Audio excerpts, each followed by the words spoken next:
did struggle with that to try and come across, and at the same time it was a couple of steps forward, a step back. Some things worked, some didn't, until we finally figured out, and it wasn't actually until I just said I've had enough, no more synthetics, and that was surprisingly, that's what did the trick when I said no more, and we just went for it. And non-negotiable. Yes, and it was, for a while there, I was just tiptoeing along, and it was just like, this is crazy. Doubting yourself. Doubting myself, wasn't sure. I wanted to get rid of it. I hated it, any sort of synthetic input, and then trying to let go, and in the end, once I let go, everything fell into place. And so there was something to take out of that, and that's something I'd love to be able to tell people. That's what we need to do, and not to give up cold turkey, but you've just got to back yourself.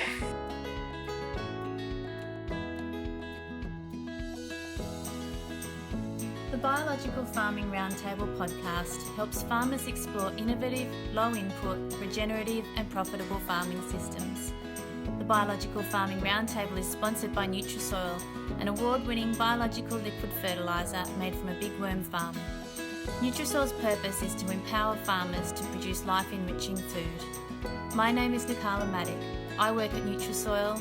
I envisage a future where farmers are rewarded for producing nutrient-rich foods and consumers have this easily available to them.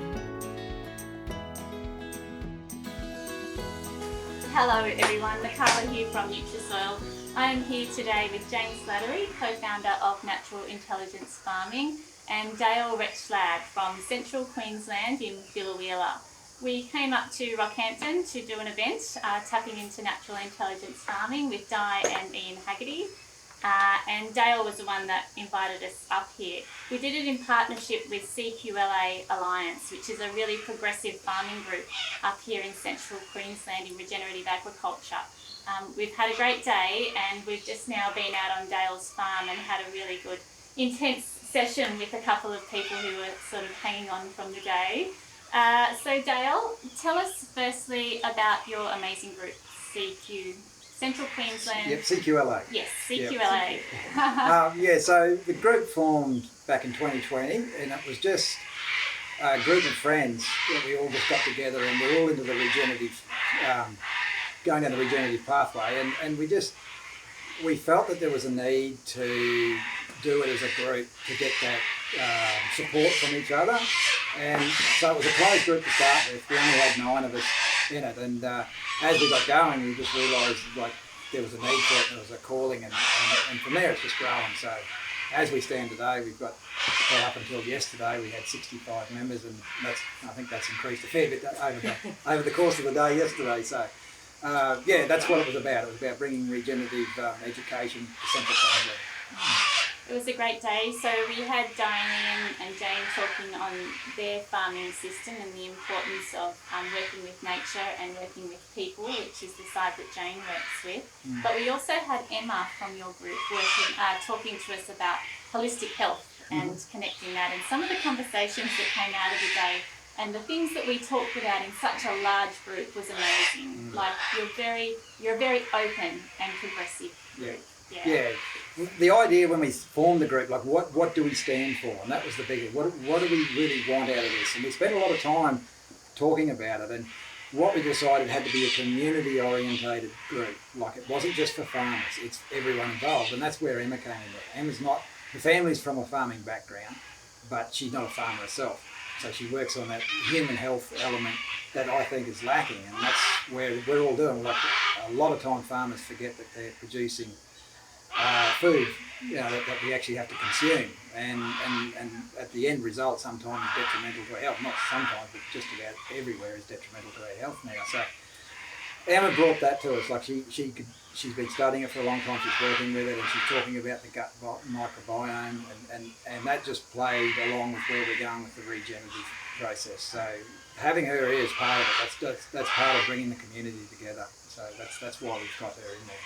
Absolutely. Just how the disconnection of microbes in the human body can cause illness, and the disconnection of microbes in the soil is also causing the soil illness. And the connection that it's actually humans, the decisions that humans are making that's causing this. And this, the regenerative movement is bringing people's decision making people's the awareness of health and farming altogether, and it's just absolutely amazing. Yes, that's right.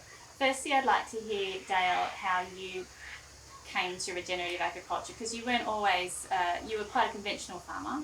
So I started, grew up on a dairy farm, small beef farm in Kilcoy, southeast Queensland. And I was fortunate enough that my grandfather was still traditional in his farming methods. And traditional, I meant he was against chemicals and synthetic fertiliser inputs. He liked to do it the old-fashioned way. So that was rotation in crops, livestock, multiple different animals. And so seeing that, I was only young, and I can always remember it. And so we went on with my father's generation, where they pursued the synthetics and the higher production in the landscape, going to monocultures, that type of thing. And so I actually was fortunate enough to witness the change. And that was sort of what sparked a lot of the interest for me. So I always wanted to be able to, I couldn't understand why we couldn't do it like the old way, why we had to be putting in so many inputs. And I farmed traditionally like that, so we were on the dairy for years, bought the dairy after deregulation, left the dairy, and then ended up buying a lucerne farm in Central Queensland, Idesvold, so a small irrigation block. It was only small. And we started doing hay production there, just cutting small squares. And that started doing it the same way, but I was fortunate enough when I went there to meet a really nice old agronomist called Tony DeVille. And Tony was the one that started me on the regen path. He started to get me to question why we do what we do, and made me think about where we headed with this. So that was interesting, and his most, I think the most profound influence he had on me was when he first suggested that I was complaining about using an excessive amount of insecticides on the lucerne, and he just said it was management. And I couldn't understand what he was talking about. I said, well, I'm doing it when it's supposed to be done. And he said, no, he said, your place is too neat. He said, you're not letting beneficial insects attack and suppress the predators. And he'd end up just telling me, he said, just change your method. So he said, just keep some of the place so that there's a part of the place unmowed, so that the beneficials can live somewhere, and then they can support you in the endeavours to try and suppress any insects that pressure you have. So I was doing 6 to 7 sprays a season on this lucerne just to keep it under control, thinking I was doing a good job. Then I went over to his method and what he told me to do, and then all of a sudden I'm down to 1 spray. And so that was my moment when I realised, yeah, we've got to change what we're doing. So all of a sudden it was a win-win, not only financially, but just in the management, everything else was right. I didn't have to be around chemicals, which is just something I didn't agree with. And it's got to the point now that we've moved further on from that like I can still grow lucerne. No, I'm not cutting it, I'm just grazing it. But I've got insects in there, but I don't have problems with insect attack. They're not doing anything that can cause me to ever want to spray. So that was just building that system, and that was the start of it back then. We've been able to go out and look at your farming system today. We've had a lovely drive around, so we sit in the paddocks with some friends of yours in the group. Jane, you first came across the cattle and realised that there were some things that we could observe that might have helped Dale. What type of things do you think we saw and what did we work through? Well, when we drove out there, we could see that the cattle they were moving, so they weren't really happy. And Dale explained, because of the extensive growth and trying to manage the grazing of, so they were basically I was just learning about this today, but it was a stage 3 pasture, and so they were probably really wanting what they'd been cut off from, but they still had a lot that they needed to work through there. But they just didn't seem settled in themselves, and Dale knew that.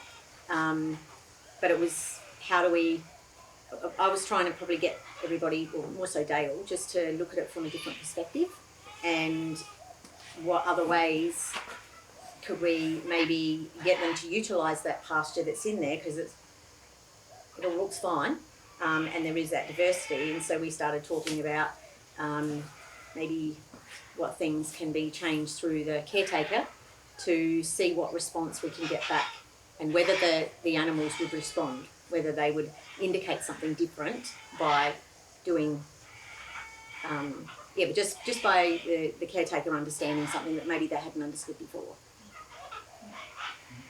How do you normally manage your pasture, Dale? Is it just grazing, or are you putting any inputs out there? Yeah, so I'll just take it back a step. So when we came to this place, I was well and truly in the regen journey by then, and I realised that the quickest way to get to a healthier soil is to reintroduce livestock. So this place was doing crops and cattle, but a lot of the irrigation areas was all just crops. So turning that back over to livestock, and then straight away we went into a multi-species system and just grazing it, and so we just run a rotation cell grazing system, and just get the cattle to do the work, so they're speeding up the nutrient cycling process. And it was a system that's very basic. I'm big on just keeping it very simple, and work with the livestock, so that they're trying to keep them in harmony, like to work with them, not against them. So that's in my own way. So we use good working dogs that are soft in nature as well. They're not hard, not aggressive animals. So they're there just to usher the mob when you shift them. They're not actually there to force them, and then that's a big thing of part of it. So we do a shift every day, shifting cattle through the pastures, and at the moment we're just trying to go over to a more of a perennial base in our pastures, just one for efficiency, but also one to get more diversity into the system. Are you oversowing those perennials? Yeah, so we've got perennials, and then we do a winter oversow, so it's a 12 to 13 way mix depending on it, and it's something we play with every year, just still trying to get a better thing, and I'm trying to balance what the cattle want to get a better diet for them, and better diet I mean like to balance the protein, energy with the fibre content. It's something I've had a bit of a challenge with, especially towards the latter part of winter, and it's not when you've got a lot of high energy plants growing, but not a lot of fibre in it. And so we do that, and then we've basically given up all synthetic use. We stopped that several years ago, so we were still applying it, and it was a hard step to go across initially, but as we got into it further and I understood how soils function more, it became a lot easier. So now it's just using vermicast, extract, and a little bit of fish and a few other amendments and some trace minerals in it, and that's basically all it gets down. What was the hard part? You said it was hard to transition from your synthetic fertiliser. Yeah, well, it's interesting, and this is nothing against previous owners or anything like that, but the place was managed just how most farms conventionally were, so it was high inputs over the years, synthetic use, and the soils on the chemical side of things were very out of balance. So it was just completely in a way that the soil shouldn't really function. It was very low quality of feed was coming off it, and even with synthetic inputs it was limiting. So the hard thing was to try and build biology, and good biology, and trying to get that fungi in the soil built up so that you can get that functioning better. And of course, like livestock was part of it, but it did help, but not enough. So that was our big challenge. So it was just trying to get weaned off synthetics, maintain production, because none of this is all irrelevant if you can't stay profitable. So we had to try and maintain profitability. So maintain profitability while you're transitioning from the artificial to the natural. Exactly right, Jane. Yeah. Exactly. Yeah. That was the big challenge. So, and we did struggle with that to try and come across. And at the same time, it was a couple of steps forward, step back. Some things worked, some didn't. Until we finally figured out, and it wasn't actually until I just said I've had enough, no more synthetics, and that was surprisingly that's what did the trick when I said no more, and we just went for it. Non-negotiable. Yes, and it was for a while there. I was just tiptoeing along, and it was just like this is crazy. Like, doubting myself. Wasn't sure. I wanted to get rid of it. I hated it, any sort of synthetic input, and then trying to let go, and then in the end, once I let go, everything fell into place. And so I'm thinking like there was something to take out of that, and that's something I'd like to be able to tell people. That's what we need to do, and not to give up cold turkey, but you've just got to back yourself. And that's going back to what our regen group does. That's what we are about, is to try and offer that support. And also back yourself, but believe in yourself. Believe. Yeah.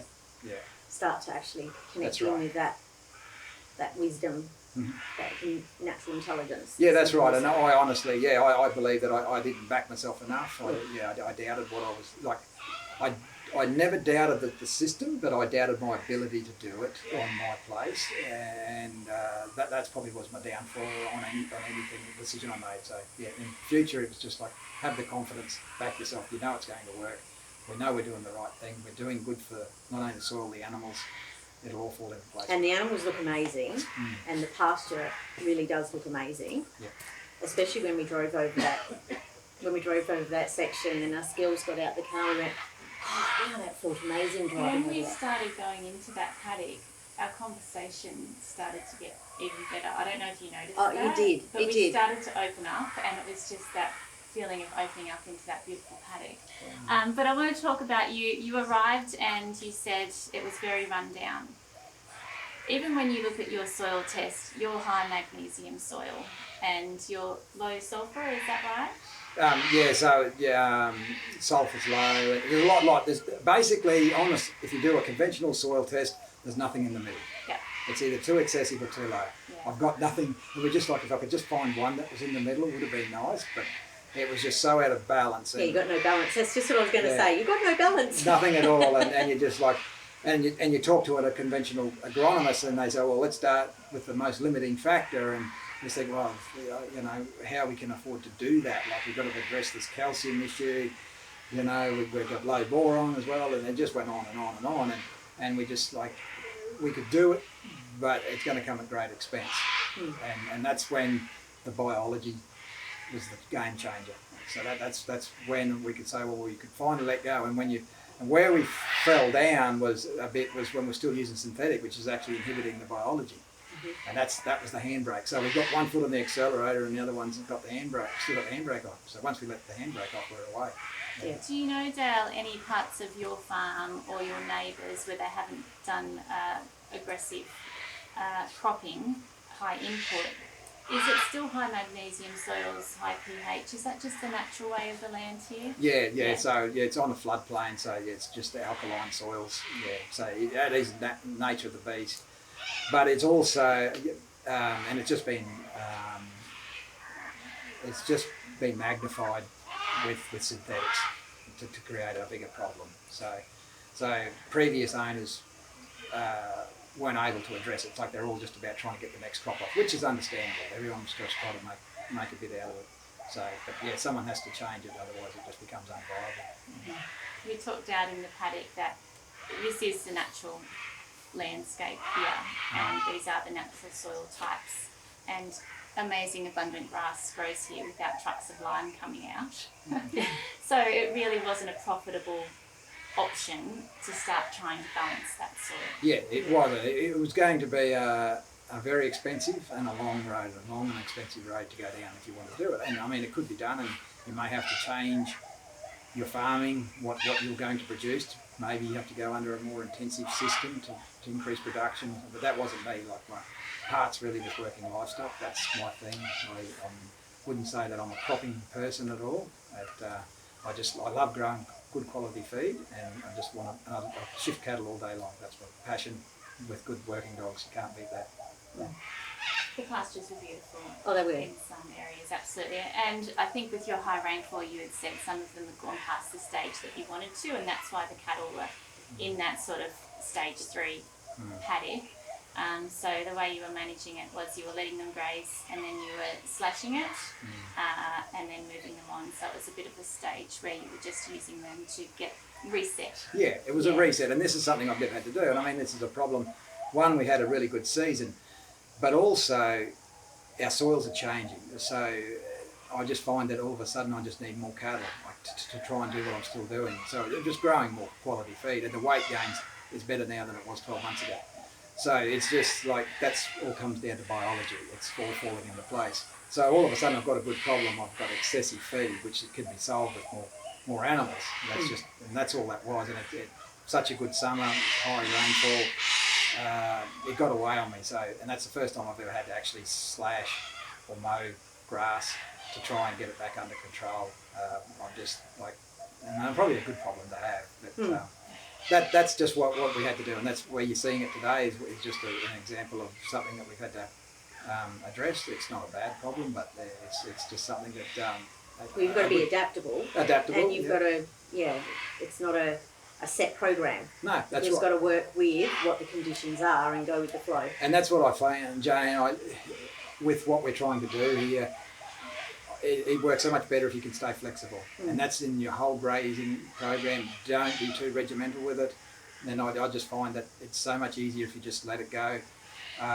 It's got to be graze hard, but if you go a light graze, that's fine, and that's how nature works. It's up and down, it's roundabout. Take the good with the bad, and I find that's fine. Don't stress over that, and that's one thing I don't stress over too much. As long as I know I've got the feed in front of me, that's all fine. If you get a light graze, heavy graze, or how you do it, providing your cattle are moving across the landscape, it'll all work out. And you did actually mention that you do have an indicator with your cattle that there is something that you watch, which is a bit of a guide for you. Yeah, so Jane. So there's a couple of things I watch, and that's firstly, how are they settled? You know, when you go to shift the electric fence, I do it at the moment. I'm only once a day. Sometimes in the winter I'll do twice a day. And once a day, I find you go out there, and if they're looking at you when you come over towards the gate, you know that they're missing something. They're not happy, or like we saw today, they were restless.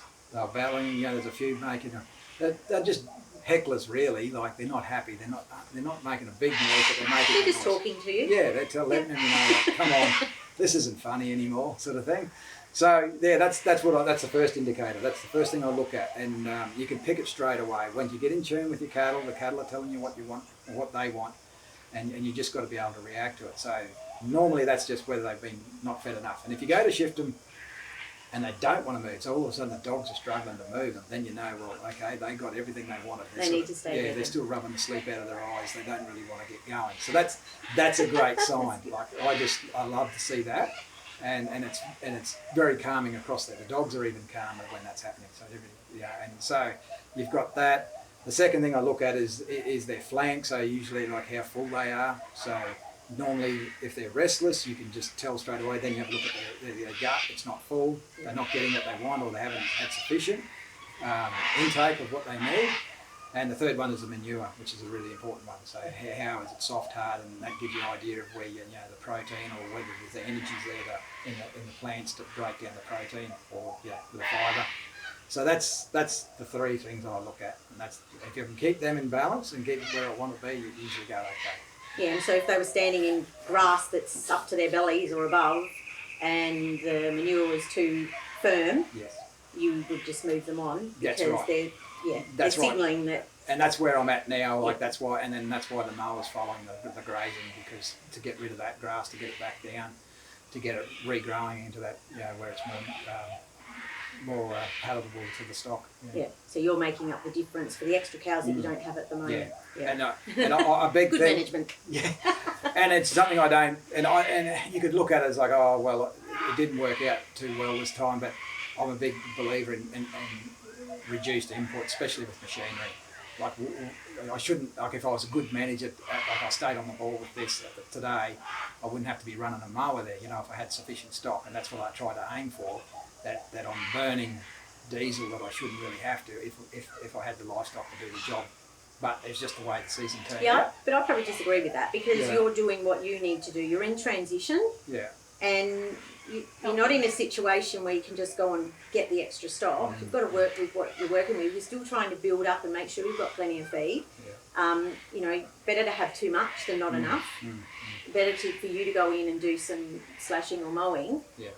Or go and get too many and then all of a sudden find you haven't got enough. Yeah. So you're just trying to work a balance within your system. Yeah. And like I said, it's probably not a bad problem. Like no, it's better not. Be It's on actually that. Good. It's not a problem. It's on the right. I'm on the right side of the feed scale. Yeah. I'd rather be on that side than have them standing there bellowing the next morning because they didn't get enough the day before. That'd be enough to cause a bit of stress. Yeah, that's right. Yeah. That's right.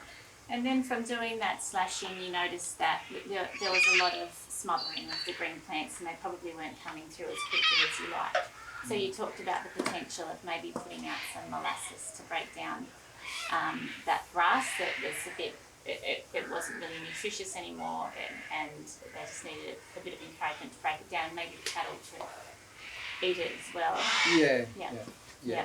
And we talked about you not doing that all the time, but it was just this situational time that you That's might right. choose to do something like that. Yeah, and it's one of those things that we could say, oh yeah, we could have, if that just lies there forever, you'll have nitrogen tie up and all of that sort of things. But you think, well, if we could introduce something that could assist the microbial activity to break that down, whether it is a molasses, an energy source, something like that, or just a crop digester of some sort to basically speed up with the nature cycle. Yeah, the breakdown of the fibre. So ideally you would love it to go through the cow again. Yeah, would be ideal. But that's the best option would be to go through the stock. The second best option is to break it down really quickly and get it back going and get that cycle happening. Yeah. That nature's cycle.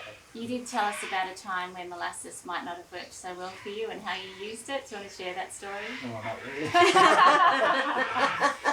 No, I could see the benefits of molasses, and I was putting a little bit in, and I got talking to someone, I can't remember who it was now, but they were using larger amounts, and I did try it, and we'd been doing a few fungi bacteria tests, and we were getting better because when we came here, of course, being synthetic based beforehand, it was very bacterial dominant soils. What tests were you using? How are you testing the bacteria to fungi ratio? Just through the microbiome test, and we did it, and it was coming up, like from the fungi was coming up, so it was coming from a fairly low base, so it was very bacterial dominant, and then we were, just through what we were doing, we were actually increasing it. So we got to the point where we were nearly 50-50, basically 50-50 on it. So it wasn't ideal, but it was getting better. And then we ended up applying too much molasses, so I made the mistake of too much of a good thing. Went too far. Yeah, it works really well. Let's just put a bit more on. And a bit more on it, more on effect. And away we went. And then all of a sudden, I noticed on the next grazing, I didn't get the response that I was getting. So that was something, and I can't remember. But I remember the heifers weren't happy either, and I can't remember at the time, but I remember something wasn't right. And I'm looking at it, something's not right. It's not growing. Something's not lining up. So then I got another test done, and then all of a sudden the fungi's right back down, the bacterial dominated again, so I'd upset the balance too much. So we had to go back to the drawing board. So basically I just gave up, and then just kept doing everything else what I was doing, and then the latest test showed me we're back up to 50-50, so back to where I was. And that's only been in a 9-month period that has happened. So it turned around again really quickly.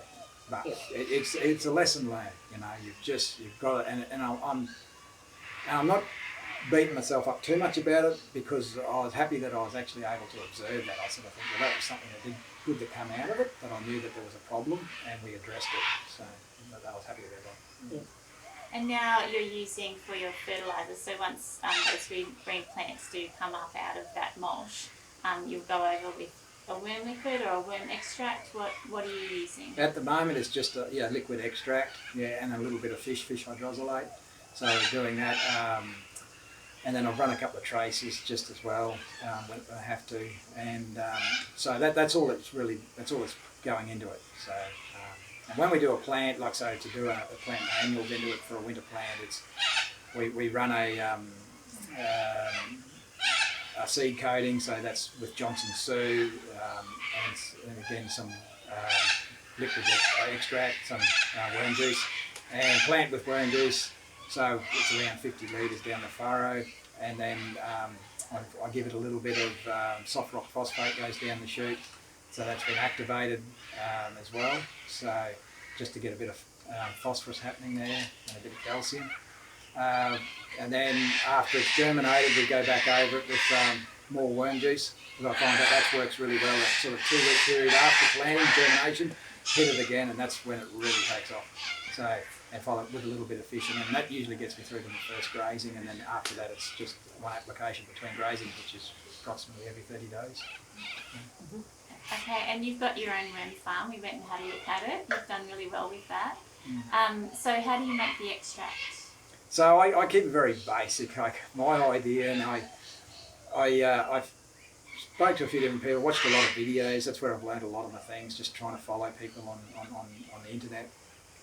And it came across this way of extracting it, and basically it's a simple, just put it into gauze bag that's used to compost teas, and then just basically blow the extract, the biology off the extract, and I do it straight away. So it's basically into an open shuttle, and I'm not sure, I think it's around 30 kilos of extract to go into that shuttle to get that 1,000 litres, and then it's straight out. I put it out straight away, and it's something very simple, works really well, basic. Those little bags that they use probably only cost a couple of dollars, bought them online, and simple and works really well. Have you noticed the difference between when you were using the synthetic fertilisers to now using the worm products? Any difference in biomass, health of cattle? Yeah, definitely the cattle have responded a lot better. And what I've noticed is from the dairying days, everything was high inputs of nitrogen. And I've read, you hear these stories where like there's a limit with synthetics, and that's what I've noticed this last year. Like, I think we would have to put on an incredible amount of nitrogen to grow the feed that we're growing now. And it's just like there's a ceiling with nitrogen. Once you get to a point, you just cannot do any more. And I'm just thinking, this is what we're finding with the biology. This problem I've got at the moment with excess grasses, it's just taken off. It's just, I don't know where the ceiling would be with biology. I don't think anyone knows, but I'm just thinking if you can prime that system getting going, and it's not just the growth, it's the quality. So we talk about bricks readings, because we've always had trouble with bricks here, low readings. There's not a lot of energy in the soil, something's not right, and it's just trying to correct that, and the biology slowly bringing that up. So I don't think you'd ever get high bricks readings with the synthetic system at all, and that shows with the cattle and the weight gains. Yeah, and they do look good. Yeah. Mm-hmm. So we had a dig in your soil as well, and we found a few plates, so you could see it was a bit compacted. Mm-hmm. And we recognised that it was a high magnesium soil, so you are having trouble with nodulation. Mm-hmm. Yeah. So we talked about other things that you could do there. Yes, you could put out calcium, but it's probably, you've tried that, it hasn't increased it. And then we really sat down in a big circle and had a really nice chat about other things that we could do to really help that soil along. So the biology, so when we talk about natural intelligence farming, there's the biology of and the life force energy in the soil, but really working with that has to do with the people. I would say at the start, like I felt really confused, like when Jane was trying to explain it, but it wasn't until actually we sat down on the ground, nice and calm, that it did start to make sense. Like you look at what's going on, what are we doing, and why is this happening, and that at the moment I think like that's where I've got to go next. I thought I got a lot out of that, I still got a long way to go to understand it, but I thought that you certainly sparked my curiosity on that one. Yeah, and it was an interesting conversation because there was some other people there that were with us. So we had 3 females, 4 males, and it was just interesting, the dialogue that actually came from that. And how open. Oh, how open, yeah. So, and interesting, you needed to ground yourself. You needed to sit on the ground. Yeah. It's something I haven't done for a long time. And not only that, I mean, if we could have got the footage of the cattle, like we were probably, 20, 30 metres from them, and the cattle, all of a sudden, they just settled and they sat down as well. I mean, what's going on here? But we weren't focused on the cattle, were we? We had our backs turned off. We were just loving our presence and energy. Yeah. And when we turned around, we were just sitting down and asking questions. Like, we asked if it was appropriate just to ask and understand a few things. And we were just in this little circle together, not even focused, not even looking at the cattle. Yep. And when everyone got up and turned around and looked, it was like, oh wow, what's happened there? We just had to sit down, chewing the cud. Yeah, just like that. They joined us. It was great. Yeah. You have had some health problems connected to chemical. What type of things can't you work with anymore because of that? Yeah, I don't know where it started, but basically I've had excessive chemical usage over the years from a very early age, being around it. It was sort of when they didn't mean anything. There was never such thing as PPE on chemicals when we grew up, and I think it just got to the level where my body just rejected it. I wouldn't do it anymore, and that's been a big driver of what we do now. Like to use chemicals would be an absolute last resort, and it's sort of getting to the point now where I just refuse to do it. And I'm not organic, and I have no intention of being organic, but it's just that way. And especially things like fly control on cattle, that was been a big issue, because I for some reason that one I'm susceptible to, as far as rejecting that chemical. I can't handle it at all. Why, I don't know.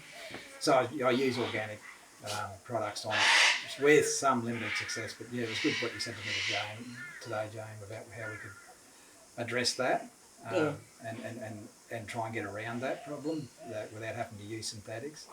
And the other side of that too is then it's so detrimental to dung beetles and going back to what's your soils doing, and we've got to look after things like that. So it's a balancing act up until now to try and figure it out, and it's something that I was very frustrated with.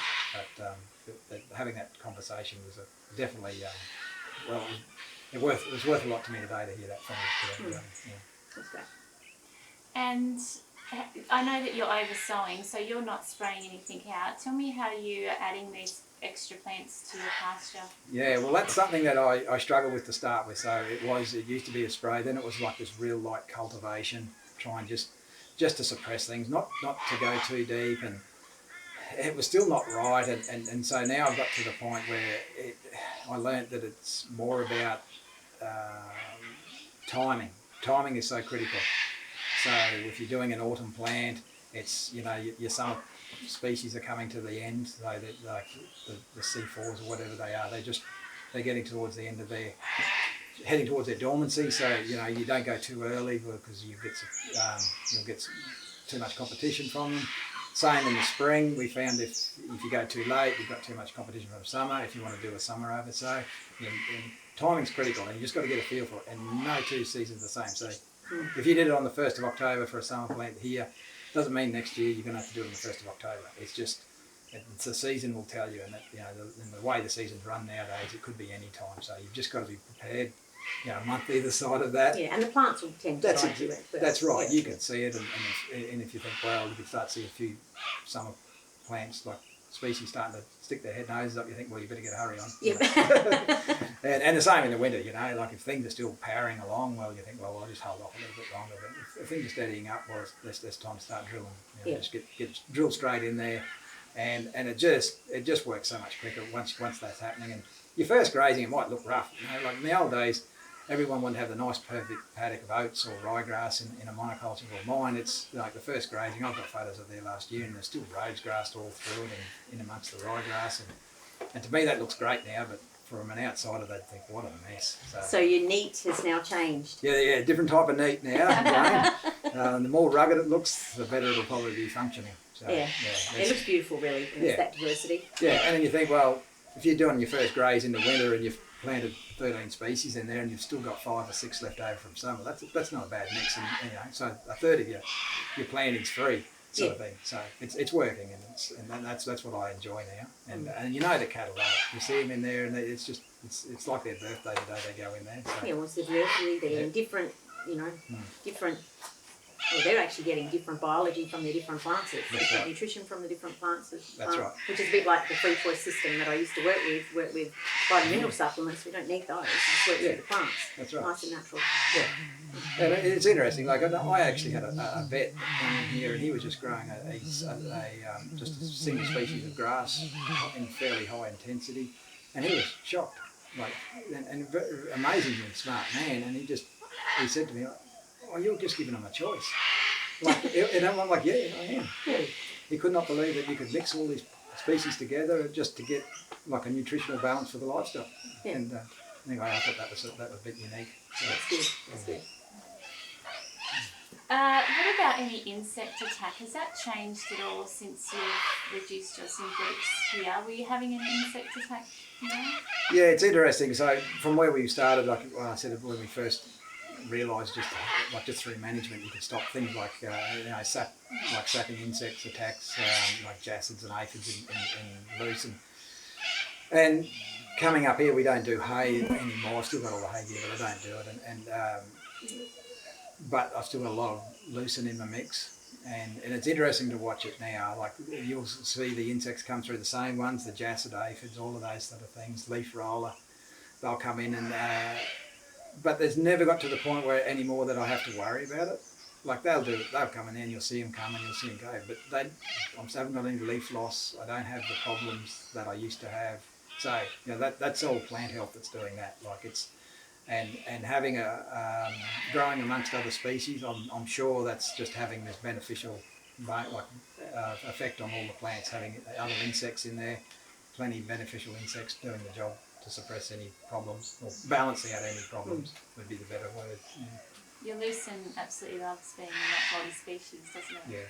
Yeah, like you see where it goes, and I think like the way it grows now and what I do to it compared to how I used to do it to try and get high production, and you think like I get the lucerne here is 10 times better than what it used to look, and that's when I was looking after it back then, and now I just let it go, and it certainly. You're still looking after it. You're still looking after it in a different way, Jane. Yeah. Sorry, I'll correct that. You know what I'm like. You've learned a lot about me. Yeah, I've learned a lot today. Yeah, it's just I just let them get on with it. It's the best way to describe it. Yeah. And Alicia, your wife, she works off farm, but she does love the farm. How does she get involved in the farm? Yeah, well, she fairly busy all the time, but her passion at the moment is bees. So it's an amazing little journey she's been on with bees. She's got a nice little enterprise going on the side, and it just complements what we do, because every beekeeper, one of their biggest issues is what are you going to feed them if things get dry, and we looked at what we've got going here, and especially the clovers and the lucens when they flower, because you're grazing, not everything gets grazed every grazing, so there's always flowers on the go, and so the bees, they've just got a smorgasbord every day. Free choice. Free choice. They head out and they've got everything they need. Yeah. And it's funny to look at the honey, like, and to go through the frames of actually some of the honey. Some of the honey is dark, others is light, and you're just like, we still haven't worked out where everything's coming from. But the bees are obviously got a selection process in place. Certain hives are liking certain pollinators or whatever, and it's interesting. I just thought that's fascinating. They're all going very little distance, but they're all coming back with different types of honey. So, from different Again, plants. They know what they're doing. Yeah, they know what they want, yeah. But it's, and at least you had all the jars lined up on the table there one day, and dark light, medium. So it's just amazing, and it all came out of the one hive. Yeah. Off a flow hive, like with the different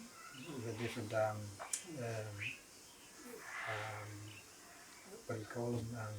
Anyway, the different parts of the hive. Yeah, I don't know what they're called. Frames, sorry. Frames. Yes, frames. Obviously, you can tell I don't do the bees. I was going to ask, do you do much with the bees at all? No, not at all. No, that's Alicia's thing, and I'm just make sure that they've got food. That's my. I find that my job. I think, and I'm quite happy to do that. And it's interesting. Like I say that, but I don't really have to do anything different of what we're already doing. We're just, and you can just say we're working with nature big time. Yeah. We're just. It's just another complement in the system. Yeah. What's your next steps and dreams for the farm? I would like to introduce more species, like animals, so another production side. I don't know how or what yet. I'd also like to increase what we're doing, so probably wouldn't say increase production, but probably add diversity. Through the different stock. That's something we'd like to do. We noticed you have a few sheep out. Yeah, you got some sheep. They're nothing serious. No, just but that's that's something, and there's a million things you could do. I mean, what we choose to do, I don't know, but there's definitely some things we'd like to change, and that'll all just add to the system. If we can just get more different types of livestock. Same thing. It's just a multi-species of livestock. Anyone that does regen knows how beneficial that is. So we can never say no to anything. It's just what we will find that will work for us and complement our lifestyle. Yeah.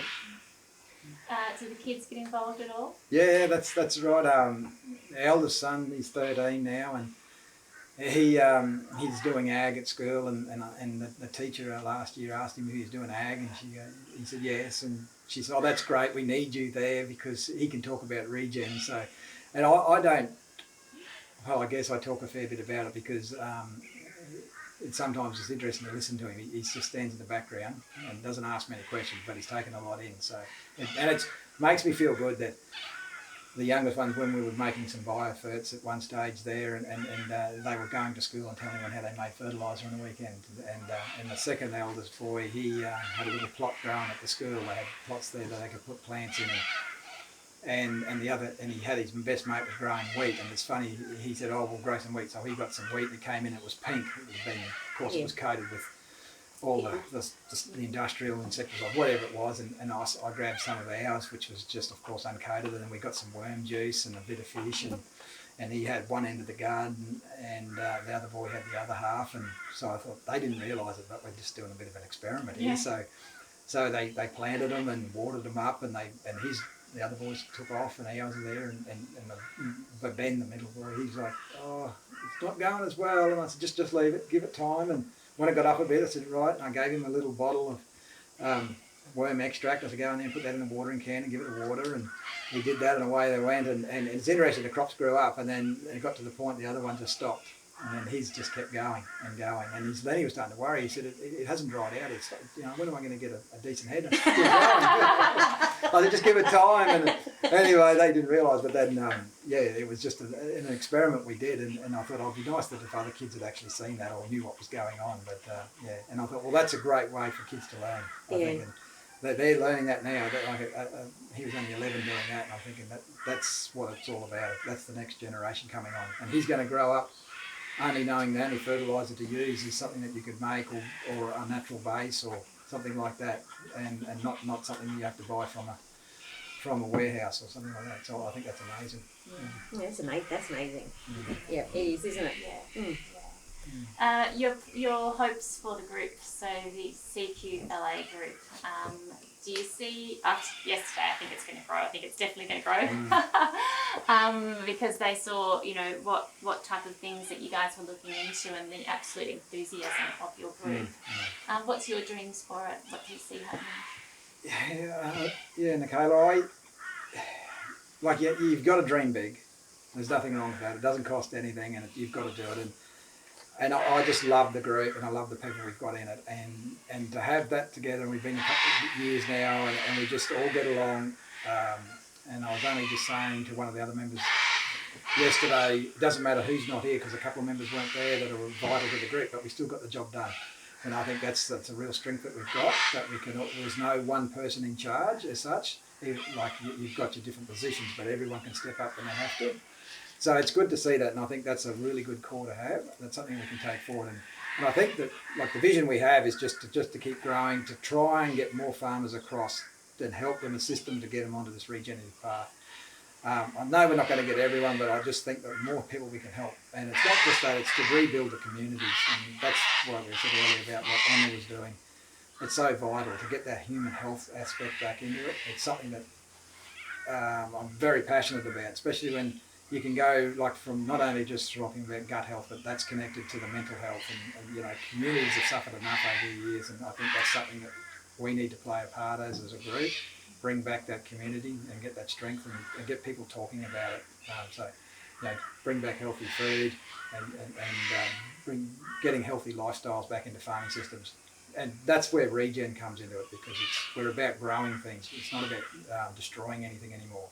And just that mindset alone just changes it, and bring the fun back into it. And that's one of our requirements to be in our committee, that you have to have a sense of humour. So, you all do. Yes, and we've got to live up to that. Yeah, so don't show up if you're in a bad mood. So, and that's fine if you have, but that's what we've got to have. You've got to have that bit of fun in you, and to make it enjoyable. And it's not hard work when you're enjoying it. So that's where we want to go. We just want to keep growing with good people, and get as many people on board to support them, and down this regenerative path. I saw there was a lot of people that said, I'm going to connect with Emma because I really want to learn about this gut health. I've got a teenager who's got anxiety or depression, or they might have things going on. And I had a lot of people see connecting with Jane, like the number of people that I see that they're going to call her about working on themselves before they can start working in this energetic space. So just this amazing open group, it's like they've already made that transition off the synthetics. They know that life force energy is so important, diversity is important, and now they're going, okay, my health is important, and how I think and feel.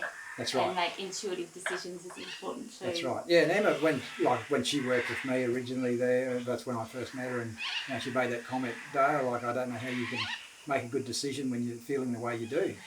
And I thought, well, there's a bit in that. How can you be good farmers if we're struggling ourselves? And I think that was something. And interesting, at the last workshop we did, we got Emma to do us. It was only a 5-minute speech, but afterwards, there was women coming up there, and they said, I need to know more because my husband, he's struggling, he's suffering, whether it's chemical exposure, whatever it might be. But they're too proud to say anything. And I think, well, we're getting through, we're breaking that barrier down. So, and I think that was great. And that's why after that was a spur of the moment, just a bit of a filler in the event. And that's when I realised, we need to get Emma on the main stage, not just a filler. When I saw the response that we got from people, people just coming up afterwards and just, I need to talk to you, we need help. And really they just don't know where to go. And it's just that expectations of community still, that stigma that, we can't open up too much. We need to break that down. And we did that yesterday in a big way, I think. You really did, yeah. At the end of the day, I asked the crowd of, I don't know, was it 70, 80 people? Yeah, 80 something people. I said, who now feels more free? And so many hands went up. And I said, who's feeling frustrated? Because sometimes people feel frustrated. They're like, oh, you can't do this. This isn't possible. I've tried it. It doesn't work. And no one raised their hand. They may have been there just feeling, and they didn't say anything. And didn't feel comfortable to put their hand up. Yeah, potentially. And it's okay to have people feel frustrated because that's what brings these discussions out, and you can move through that and grow even more. But what a group, And if people want to get involved, Dale, how do they contact the group? Yeah, they can. So we're online there. So it's Central Queensland Landscape Alliance. On Facebook as well. So we can just shoot us an email. More than happy to have anyone on board. And we just try to run 3 main events a year and 2 smaller ones. So we're also doing the farm walks, get that community group happening. And so that's what we're trying to do, and bring a real benefit to members.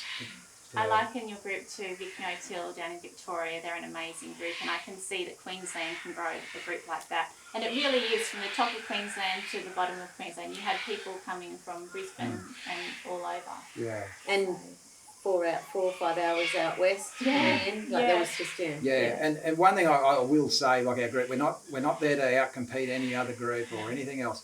And we're actually talking to other regenerative groups at the moment about doing partnerships again, just like we've done with Nutrisoil. That was just an absolute outstanding success. I just couldn't believe how well that worked. So that's given us inspiration to go further and talk with other regen groups. So we're all there to share a good story and communicate. It's not about one being better than the other. And I often say that no one's better than anyone else in this. It's just that some are further down the journey, the regen journey, than others, but that doesn't make them a better person than the next person that's on board. But we're all just trying to get there, and we're all trying to make a better place. That's what it's about. Well, you're an amazing group of people, and you're attracting amazing people to your group. So it's wonderful. Well done. Yeah. Thank you. Thanks, Dale. Yeah.